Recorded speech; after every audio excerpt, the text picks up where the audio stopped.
Benoît Gilles, l'expérience d'une double usage est totalement différente d'une moto de route. Et même le cours qui nous est donné pour pratiquer la moto de route, ça n'a rien à voir avec ce qu'on fait aujourd'hui. Exactement. Là, on est en hors-piste. Donc, les éléments naturels, les roches, les racines, la terre, c'est très différent des routes pavées. Qu'est-ce que je peux faire là, si justement je veux acquérir de l'expérience pour être capable de me promener en toute confiance? Moi, c'est sûr que je dirais qu'une formation de base, là, si on part de la route et on s'en va en sentier, une formation de base motocross. Donc, il y a des parcs de motocross où on peut trouver cette formation-là.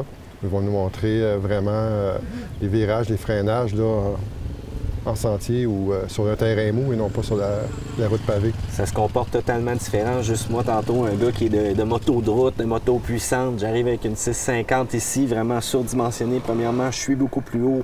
Mes points, mon équilibre, c'est pas la même chose. Les virages, tu l'as mentionné. Ouais. Moi, en moto de route, quand je sens que ça se promène un petit peu, je commence à m'inquiéter. Mais là, vraiment, ça permet beaucoup plus avec une moto comme ça. Ouais. Juste aller chercher mon équilibre et mon point d'appui avec mon pied. Ouais. C'est une technique qui ne m'avait pas été donnée nulle part, autre que par vous, là, quand on est arrivé tantôt. Exactement. Puis en sentier, ça va beaucoup moins vite que sur la route. Hein? Sur la route, sur l'asphalte, on s'en va, puis c'est fluide, c'est facile. Mais en sentier, il y a les éléments.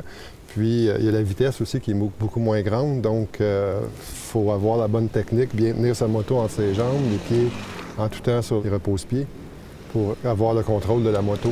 C'est où est-ce que je pense que ça peut servir aussi, même les motos de route, quand c'est le printemps ou encore, voire même l'automne, quand les températures commencent à changer parfois. Ouais. Donc, je pense qu'un cours comme ça pourrait servir aussi. Après une forte pluie, là, les routes souvent pavées se ramassent avec du gravier dessus.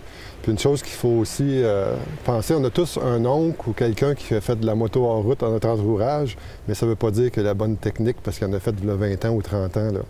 C'est bon d'aller voir des gens qui ont l'expérience et puis qui sont capables de donner une formation adéquate. Là, parce que conduire une moto en route sans voir les bonnes techniques, c'est pas très agréable. Ça peut aussi causer des blessures. Donc, un élément important en terminant, la pratique, on n'en aura jamais assez. Grâce à la Fédération, vous nous offrez une panoplie de places pour aller s'entraîner. Exactement. Merci beaucoup. Merci.